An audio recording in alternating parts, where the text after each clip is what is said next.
Do you need an estate plan?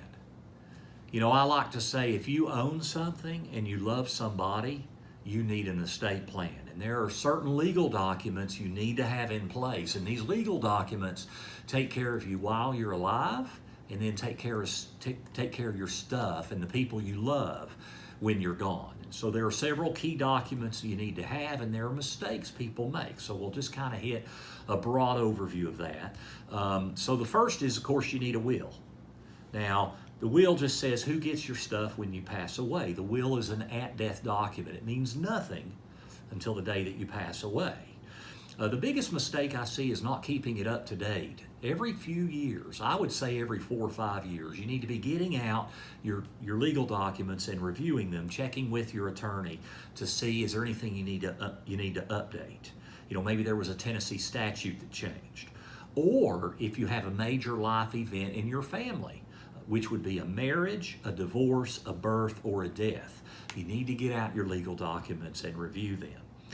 That's the biggest mistake that I see. The second would be not having a fallback executor. You know, your executor is the person in charge of administering your estate when you're gone.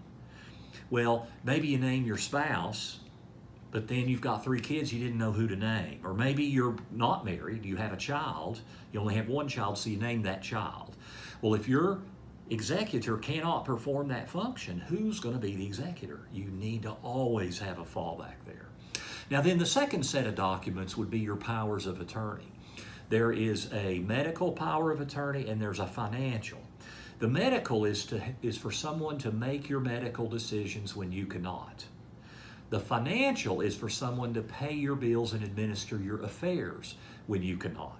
Now, you could be temporarily incapacitated, but you've got to have these documents if you want things taken care of efficiently. And these take care of you while you're alive, so they're critically important. And I would say the same thing I said on the executor, which is make sure you have a fallback. If your power of attorney cannot serve, who's going to be the power of attorney? Now then, there's also a living will document, which is not a will, it's just it's an advanced medical directive. I like to call it death with dignity. You're incapacitated, you have no hope for recovery.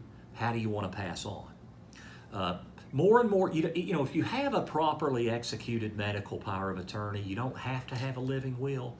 What I have found is as people age and get into retirement, more and more people like having that living will because you're putting your instructions in writing, and what that does is it takes the burden of the decision off of your child's shoulders. They're not having to make the decision. I mean, your daughter may know what you want, but she's still having to tell the doctor, pull the plug, okay? And that's a difficult decision.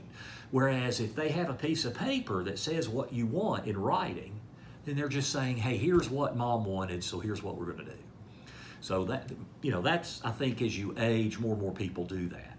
Now then, do you need a living trust? You know, a lot of people will do a living trust, and when you put things in the living trust, the trust document that then governs who gets what rather than the will. And the number one reason people do a living trust is to bypass probate. Now, for most of your assets, you don't actually need a trust to bypass probate. All your investment and bank accounts can be structured where you name a beneficiary and it avoids probate and goes directly to beneficiaries. But you cannot get real property to your kids, your house, any other real estate you have especially. You cannot get that to your kids without probate, without a living trust. You know, probate in Tennessee is a pretty simple process. So there is value to having a living trust. But if you don't have a lot of assets and a lot of risk exposure, there aren't a lot of reasons to necessarily pay $2,000 or $3,000 to get a living trust. Now, there are a couple of big reasons you would want to consider it. One would be if you have property in multiple states. You know, you have a condo at at the beach in South Carolina.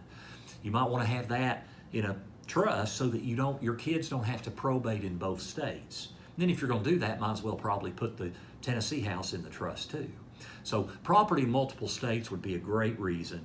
The other thing is if you have a high net worth, there is more flexibility with late in life planning as the estate laws potentially change if you have properly drafted trusts and powers of attorney. Can't get into that detail today, But all of these topics, these are things you need to be thinking about and speaking with your advisors and coordinating with your attorney.